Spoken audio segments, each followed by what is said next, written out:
if I told you that right before God blesses you with something big, your life will feel like it's falling apart? What if the very things you prayed for seem farther away than ever? Have you ever felt like you're in the middle of a storm, surrounded by battles you never asked for? Listen carefully. This is no coincidence. This is the sign. This is the process. This is the moment when heaven is shifting, when God is preparing to move in a way you never expected. The enemy knows it. The spiritual realm is aware of it. And if you're feeling the pressure, it's because the breakthrough is closer than you think. Many are the afflictions of the righteous, but the Lord delivers him out of them all. Psalm 34, verse 19. Before every great move of God, there is a shaking. Before every promotion, there is testing. Before every elevation, there is a battle. The Bible is filled with stories of men and women who faced their greatest struggles right before they stepped into their destiny. Joseph was thrown into prison before he became second in command over Egypt. David was hunted by Saul before he was crowned king. Esther faced the threat of death before she saved a nation. And now it's your turn. The trials you are facing are not meant to break you. They are meant to prepare you. The opposition you feel is not a sign of defeat. It is confirmation that you are chosen. No weapon formed against you shall prosper. Isaiah 54:17. God is about to shift your life, and when he does, it will be undeniable. But you must recognize the signs. You must understand the process. Because when the appointed time comes, you must be ready to step into your calling without hesitation. For the Lord Almighty has purposed, and who can thwart him? His hand is stretched out, and who can turn it back? Isaiah 14:27. Stay with me until the end of this message, because what you're about to hear could be the very confirmation your spirit has been searching for. God is moving. The signs are already here. The question is, will you be ready when the moment comes? But before God entrusts someone with a great purpose, he first refines them through trials and testing. This is not by accident or cruelty, but by divine design. The pattern is evident throughout Scripture. Before the fulfillment of a calling, there is always a season of adversity. The weight of responsibility requires the strength of endurance, and endurance is forged in the fires of affliction. Those whom God chooses must first be proven, for the magnitude of the blessing requires a vessel that has been purified and prepared. Consider the life of Joseph, a man given prophetic dreams of greatness, visions of authority, and glimpses of a future where he would rule. But before that destiny could manifest, he was thrown into a pit by his own brothers, sold into slavery, falsely accused by Potiphar's wife, and unjustly imprisoned for years. Genesis 37:23. 28, 29, 19, 20. The very gift that set him apart became the reason for his suffering. The enemy sought to use these trials to break him, but God was using them to build him. In that prison cell, Joseph learned humility, perseverance, and wisdom. The trials did not delay the promise. They prepared him for it. Had he been elevated too soon, he would not have had the character to sustain the weight of his calling. When Pharaoh finally called him forth, Joseph had been refined to lead a nation through famine, saving not only Egypt, but also his own family. Genesis 41:39. David was anointed as king while he was still a shepherd boy. 1 Samuel 16:12-13. Yet the path to the throne was filled with hardship. He was hunted by Saul, forced into exile, and lived as a fugitive for years. 1 Samuel 19:01 to 1 Matthew 23:14. Though God had already chosen him, the trials served to refine him, teaching him dependence on the Lord, strengthening his faith, and shaping his character. The wilderness became his training ground. The caves became his place of preparation. The rejection, the betrayals, the dangers, each was a tool in the hands of God to mold him into the leader he was destined to become. When he finally ascended to the throne, he was not just a warrior, but a man after God's own heart. Acts 13:22.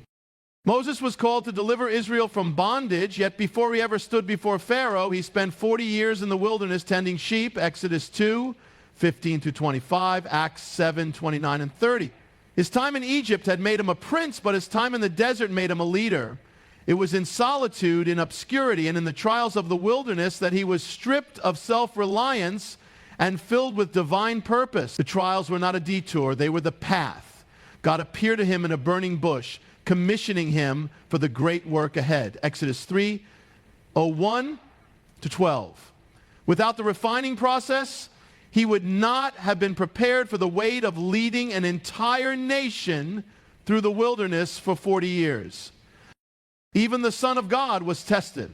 Before Jesus began his public ministry, he was led by the Spirit into the wilderness, where he fasted for 40 days and was tempted by the enemy. Matthew 4:1-11. Satan offered him shortcuts to power, but Jesus refused, choosing instead to walk the path of obedience and suffering. This was no accident. The very first step of his divine mission was met with hunger, opposition, and trials. If even the Messiah had to be tested, how much more will those whom he calls? James 1:024 tells us, "Consider it pure joy, my brothers and sisters, whenever you face trials of many kinds, because you know that the testing of your faith produces perseverance. Let perseverance finish its work so that you may be mature and complete, not lacking anything." Trials are not signs of abandonment, they are marks of preparation. Those who are chosen will be tested, not to destroy them, but to strengthen them. The weight of the calling requires the weight of testing. When God allows hardship, he is not withholding the promise, he is preparing the vessel. The trials do not disqualify, they refine. The enemy may seek to use them for harm, but God turns them for good. As Romans 8:28 declares, and we know that in all things God works for the good of those who love him, who have been called according to his purpose. Every hardship endured, every battle fought, and every tear shed is shaping the one whom God has chosen for something greater. Those who endure will see the fulfillment of his promise. For the refining fire of testing is always followed by the glory of his purpose. When God prepares someone for a great calling, he often removes them from the familiar, separating them from their surroundings, relationships, and even their own past identity. This is not an accident, but a divine process.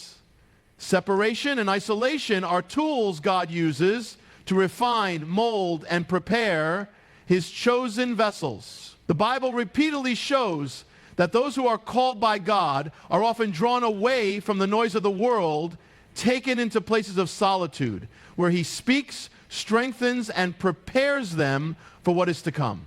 It is in the wilderness, in the hidden places, in the seasons of loneliness, that God does his most transformative work.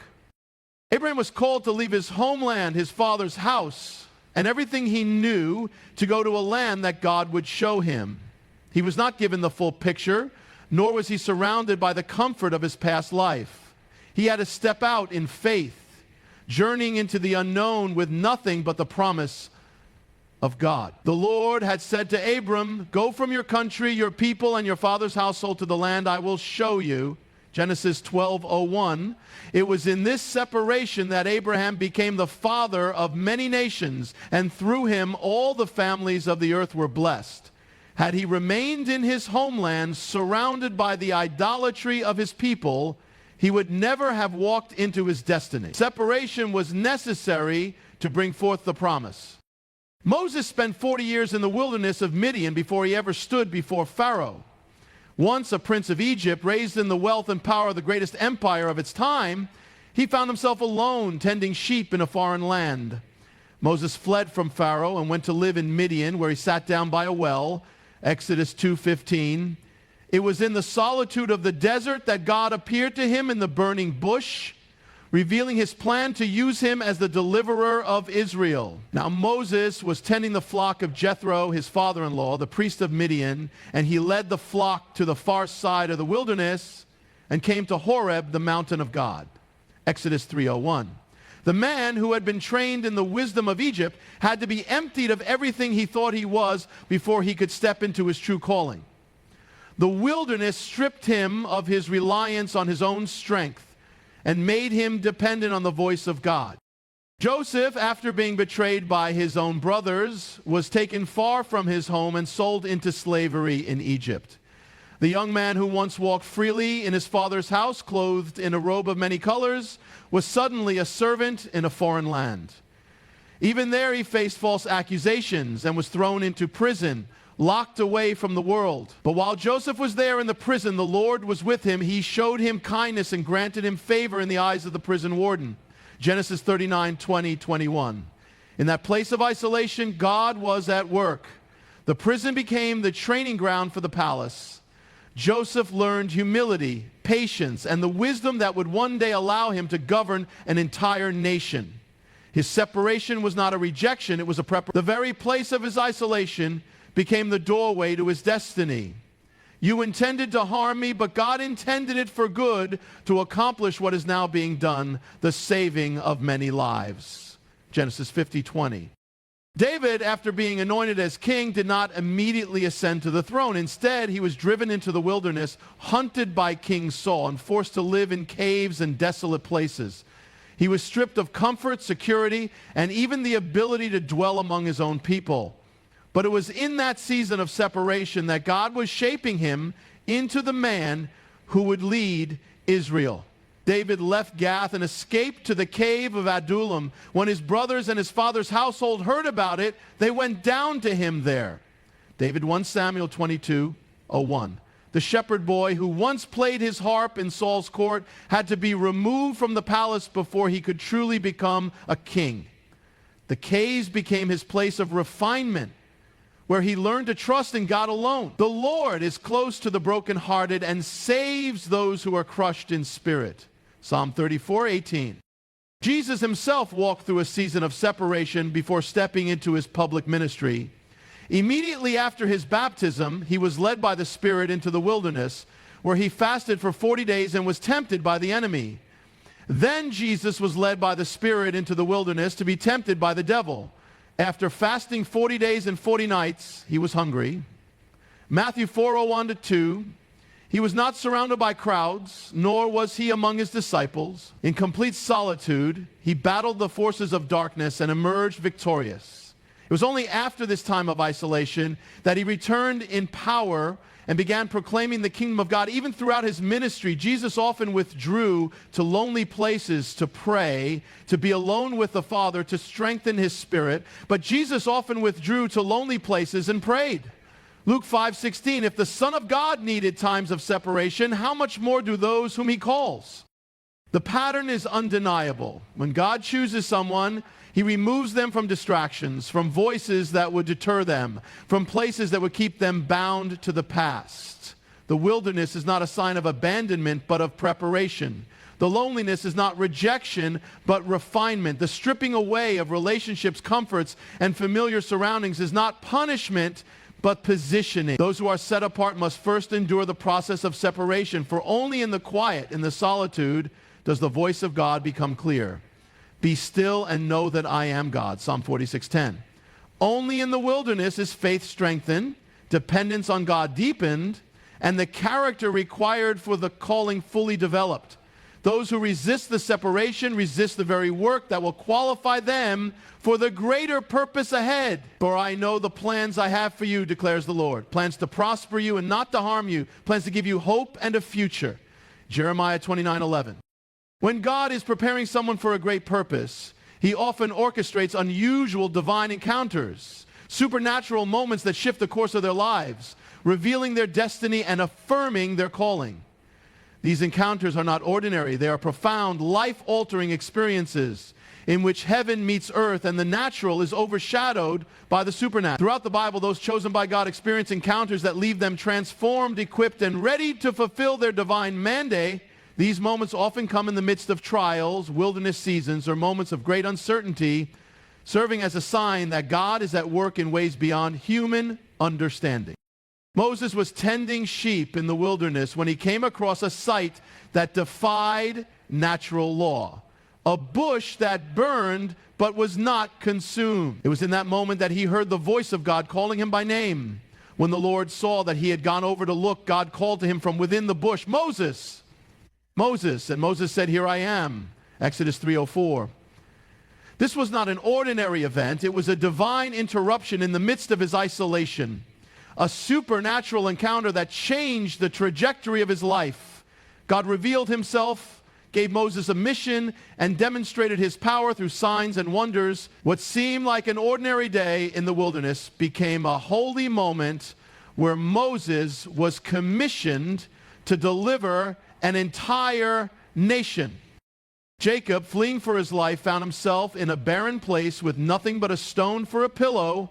But in that place of solitude, heaven opened before him, and he saw a vision of angels ascending and descending a ladder that reached to the throne of God. He had a dream in which he saw a stairway resting on the earth with its top reaching to heaven, and the angels of God were ascending and descending on it. Genesis 28:12. In this divine encounter, God reaffirmed his covenant with Jacob, promising to bless him and make his descendants as numerous as the dust of the earth. Jacob awoke, declaring that the place where he slept was no ordinary place, but the very house of God. His life was never the same again. He moved forward with the certainty that God was with him. The prophet Isaiah was in the temple when he had a vision that shook him to his core. He saw the Lord high and exalted, seated on his throne with seraphim declaring his holiness. In the year that King Uzziah died, I saw the Lord high and exalted, seated on a throne, and the train of his robe filled the temple. Isaiah 6:01. In that moment, Isaiah became painfully aware of his own unworthiness, but God purified his lips with a burning coal from the altar, cleansing him and preparing him for his prophetic ministry. What began as an encounter with the glory of God turned into a commission as Isaiah responded, "Here am I, send me." Isaiah 6:8. This supernatural experience marked the beginning of his prophetic journey, one that would shape the destiny of Israel. Gideon, hiding in fear, encountered the angel of the Lord who called him a mighty warrior, despite the fact that he saw himself as weak and insignificant. The angel of the Lord appeared to Gideon and said, "The Lord is with you, mighty warrior." Judges 6:12. This was not just a conversation, it was a divine encounter that redefined his identity and unlocked his destiny. Though he doubted, God confirmed his calling through miraculous signs, including the famous test of the fleece, proving that when God calls, he also equips. The Apostle Paul, known as Saul at the time, was a man fiercely opposed to the followers of Jesus, persecuting them with zeal. But on the road to Damascus, everything changed in a single moment. A blinding light from heaven stopped him in his tracks, and he heard the voice of the Lord, "Saul, Saul, why do you persecute me?" Acts 9:04. This divine encounter was so powerful that it left him physically blinded for 3 days, symbolizing the spiritual blindness he had lived in. When his sight was restored, it was not only his physical vision that returned, but his spiritual vision as well. He went from being a persecutor of Christians to one of the greatest apostles in history, proving that a single encounter with God can transform even the hardest heart. Peter, James, and John were with Jesus on a mountain when they witnessed his transfiguration. His face shone like the sun, his clothes became dazzling white, and suddenly Moses and Elijah appeared beside him, speaking with him. A voice from heaven declared, "This is my son, whom I love. With him I am well pleased. Listen to him." Matthew 17:05. In this divine moment, the disciples saw Jesus in his true glory, confirming his divine nature and his role as the fulfillment of the law and the prophets. This encounter left them overwhelmed and in awe, forever changing their understanding of who he was. Even in modern times, those who are called by God often experience divine encounters, moments of supernatural revelation, dreams, visions, and unmistakable signs that confirm their purpose. These encounters may come in the quietness of prayer, in the middle of a crisis, or even in the most unexpected places. They are not mere coincidences, but divine appointments, orchestrated by God to reveal his plans, strengthen faith, and provide clarity for the journey ahead. These encounters serve as reminders that God is not distant. He is actively involved in the lives of those he calls. He reveals himself in ways that leave no room for doubt, ensuring that his chosen ones understand their assignment and walk forward with boldness. These moments are not just for personal revelation, they are meant to be shared, to testify of God's power and to encourage others in their own faith journeys. The weight of divine encounters is not to be taken lightly, for those who experience them are given a greater responsibility to steward the revelation they have received and to walk in obedience to the one who has called them. When God is about to do something great in the life of a chosen one, opposition and spiritual warfare will inevitably arise. This is not a sign of abandonment, but a confirmation that the individual is stepping into divine purpose. The enemy does not attack those who are stagnant, but those who are advancing in the will of God. The greater the calling, the greater the resistance. From the beginning of time, every person chosen by God has faced opposition. Some from the physical world, others from unseen spiritual forces, and often both. The forces of darkness wage war against those who carry the light, seeking to discourage, distract, and destroy them before they can fulfill their destiny. The Bible makes it clear that there is a real battle taking place beyond what the eyes can see. Paul warns in Ephesians 6:12, "For we wrestle not against flesh and blood, but against principalities, against powers, against the rulers of the darkness of this world, against spiritual wickedness in high places." This war is not just external, but internal as well. The enemy attacks the mind with doubt, fear, and discouragement, attempting to make the chosen one believe that they are unworthy, incapable, or forgotten by God. The opposition often intensifies right before a major breakthrough because the adversary seeks to stop what God has set in motion. Moses, chosen to lead the Israelites out of Egypt, faced immediate opposition from Pharaoh, who refused to let the people go. But the true battle was not just between Moses and Pharaoh. It was a spiritual war between the power of God and the forces of darkness that held Egypt in bondage. The magicians of Egypt tried to imitate the miracles of God, but ultimately they were powerless against him. The plagues that struck Egypt were not just acts of divine judgment, they were demonstrations of God's authority over every false god. Moses had to stand firm in the face of repeated rejection, threats, and resistance. Before the deliverance finally came, Nehemiah, called to rebuild the walls of Jerusalem, encountered relentless opposition from enemies who sought to stop the work.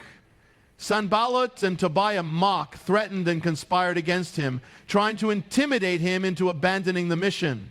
They all plotted together to come and fight against Jerusalem and stir up trouble against it, but we prayed to our God and posted a guard day and night to meet this threat. Nehemiah 4:8. Nehemiah understood that opposition was inevitable, but he did not allow fear to stop him. He continued building with a weapon in one hand and a tool in the other, refusing to be distracted. This is the mindset of the chosen, understanding that the attacks will come, but remaining steadfast in faith and obedience. David, anointed as king, found himself hunted by Saul, who sought to kill him. Instead of being immediately elevated to the throne, he spent years running, hiding in caves, and enduring betrayal. The anointing on his life provoked warfare because the enemy knew that David's kingship would bring about the fulfillment of God's promises to Israel. But in those years of struggle, David was being shaped into the leader he was meant to be. He learned to trust God in battle, to seek his guidance, and to depend on him completely. Even when given the opportunity to take matters into his own hands and kill Saul, he refused, choosing instead to wait on God's timing. Do not destroy him. Who can lay a hand on the Lord's anointed and be guiltless? His patience and faith in the midst of opposition prepared him for the throne. Daniel, a man of unwavering devotion to God, found himself in a den of lions because of his refusal to compromise. The enemy sought to silence him, to make him afraid, to destroy him for his faithfulness. But in the midst of the trial, God shut the mouths of the lions, proving that no opposition can prevail against those who stand firm in righteousness. My God sent his angel, and he shut the mouths of the lions. They have not hurt me because I was found innocent in his sight. Daniel 6:22. The spiritual battle against Daniel was fierce, yet his deliverance was even greater. Those who belong to God may face trials, but they are never left alone in them. Jesus himself faced the greatest opposition of all. From the moment of his birth, Herod sought to kill him, and throughout his ministry, the religious leaders plotted against him. The devil personally tempted him in the wilderness, trying to derail his mission before it could begin. The devil took him to a very high mountain and showed him all the kingdoms of the world and their splendor. All this I will give you, he said, if you will bow down and worship me. Matthew 4:8-9. But Jesus resisted, standing on the truth of God's word. Even in Gethsemane, the weight of spiritual warfare was so intense that he sweat drops of blood. On the cross, he faced not just the agony of death, but the full force of hell's opposition. Yet, in what seemed like defeat, victory was secured. The resurrection proved that no amount of opposition, no strategy of the enemy, no force of darkness can ever stop the plan of God. Those who are chosen will always encounter resistance. The enemy will use people, circumstances, and even inner struggles to try to stop them from walking in their calling. He will attack their mind, their relationships, their resources, and their faith. But the weapons of the enemy are powerless against those who stand firm in the Lord. No weapon forged against you will prevail, and you will refute every tongue that accuses you.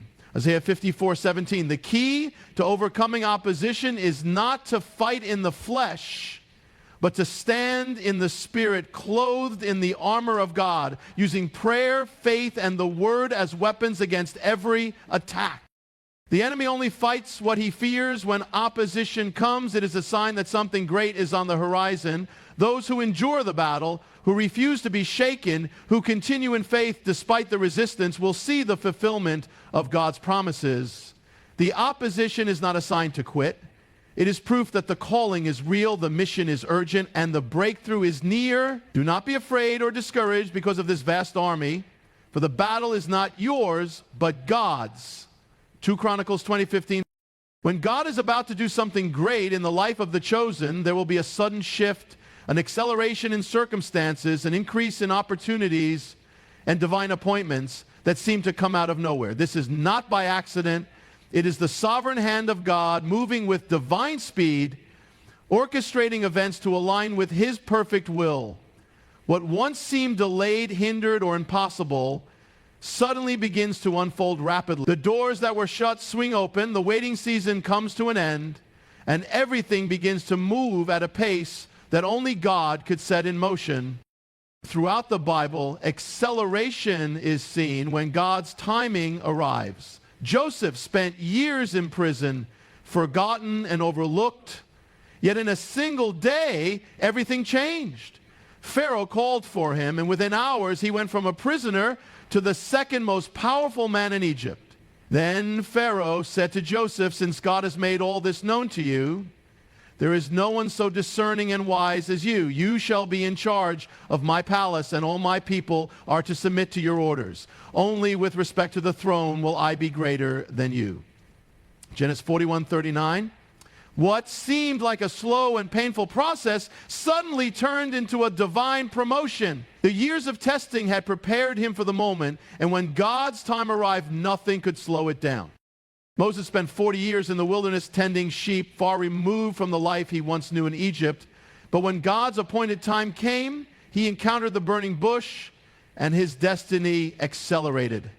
One moment he was a shepherd, the next he was standing before Pharaoh, demanding the release of God's people. "Now go, I will help you speak and will teach you what to say." Exodus 4:12. What seemed like a season of obscurity was actually a season of preparation, and when the time came, everything moved quickly. The plagues came in rapid succession, and soon the Israelites were walking out of Egypt free from 400 years of bondage. David was anointed as king while still a shepherd boy, and though he spent years running from Saul, the moment came when everything shifted. One battle with Goliath placed him on the path to the throne. So David triumphed over the Philistine with a sling and a stone. Without a sword in his hand, he struck down the Philistine and killed him. The divine appointment with the giant accelerated his destiny. The process had been long, but when God's time arrived, no enemy, no delay, and no obstacle could stop what had already been declared over his life. Esther was an orphan with no position of power, but in a short span of time, she was placed in the palace, chosen as queen, and positioned to save her people. Her divine appointment came when the decree of destruction was issued against the Jews, and she was given the opportunity to stand before the king. And who knows but that you have come to your royal position for such a time as this? Esther 4:14. The acceleration in her life was not for personal gain, but for a greater purpose, to be an instrument of deliverance. In the New Testament, the disciples experienced divine acceleration when Jesus called them. One day they were ordinary fishermen, the next they were following the Messiah, witnessing miracles and becoming part of a movement that would change the world. When Pentecost arrived and the Holy Spirit descended, everything accelerated. Peter, who had once denied Jesus, stood up and preached with boldness, and in a single day 3,000 souls were added to the kingdom. Those who accepted his message were baptized, and about 3,000 were added to their number that day. Acts 2:41. The church was born, and within a short span of time, what had begun with a small group of believers spread across nations. Divine acceleration is not about human effort or striving. It is the supernatural work of God propelling his chosen ones into their calling. It happens when preparation meets God's appointed time, when faithfulness in the hidden place is rewarded with public elevation. It is not random or coincidental, but part of a divine sequence. What took others years to accomplish happens in moments for those who are called by God. When divine acceleration occurs, there is a sense of urgency, an undeniable movement of God that cannot be stopped or slowed down. Divine appointments are key moments when God aligns people, circumstances, and opportunities to fulfill his purpose. Ruth, a Moabite widow, had no reason to expect anything extraordinary, but a divine appointment led her to the field of Boaz, the man who would become her redeemer. As it turned out, she was working in a field belonging to Boaz, who was from the clan of Elimelech, Ruth 2:03. It was not by chance. God directed her steps to the exact place where her destiny would unfold. Philip, led by the Spirit, had a divine appointment with the Ethiopian eunuch. He was sent to a desert road where he encountered a man reading the scriptures, searching for understanding. Then Philip ran up to the chariot and heard the man reading Isaiah the prophet. "Do you understand what you are reading?" Philip asked. Acts 8:30. This encounter led to the Ethiopian's baptism, and immediately after, Philip was supernaturally transported to another location. Proof that when God is in control, time and space are no limitations. Paul and Silas, imprisoned for preaching the gospel, experienced divine acceleration when an earthquake shook the prison, opening the doors and breaking their chains. The jailer witnessing this miraculous event was converted that very night. At that hour of the night, the jailer took them and washed their wounds. Then immediately he and all his household were baptized. Acts 16:33, what seemed like a delay turned into a divine setup, and salvation came to an entire household. When acceleration happens, it is undeniable. Those who have been waiting for years suddenly find themselves walking into fulfillment. Delays are overturned, obstacles are removed, and divine connections take place. It is not about human timing, but God's perfect orchestration. He aligns everything at the appointed time, and when it happens, no power in heaven or earth can stop it. What was stagnant moves forward, what was closed is opened, and what seemed impossible becomes reality. Those who experience divine acceleration must be ready, for when God moves, it requires obedience, faith, and a willingness to step into the moment without hesitation. As you walk in faith, remember that God's timing is perfect. What he has promised, he will fulfill. The trials, the waiting, the opposition, and the moments of uncertainty are not signs of his absence, but proof that he is preparing you for something greater. For the vision is yet for an appointed time, but at the end it shall speak and not lie. Though it tarry, wait for it, because it will surely come, it will not tarry. Habakkuk 2:03. You may not see the full picture now, but trust that God is moving behind the scenes. Every delay, every setback, and every closed door has a divine purpose. Keep pressing forward, standing firm in faith, because when the moment of acceleration comes, it will happen suddenly Behold, I am doing a new thing. Now it springs forth. Do you not perceive it? I will make a way in the wilderness and rivers in the desert. Isaiah 43:19. No force in heaven or earth can stop what God has ordained for you. Stay in alignment with Him, remain obedient, and when the door opens, walk through it with courage. Do not grow weary in doing good, for at the proper time we will reap a harvest if we do not give up. Galatians 6:9. May the Lord bless you, strengthen you, and lead you into the fullness of His plan. Walk boldly, stand firm, and trust in the one who holds your future. Good luck on your journey of faith, and may God's favor go before you. Thank you for seeking His wisdom, for pressing forward, and for allowing His word to guide your steps. Stay strong, stay faithful, and be ready, because the best is yet to come. God bless you.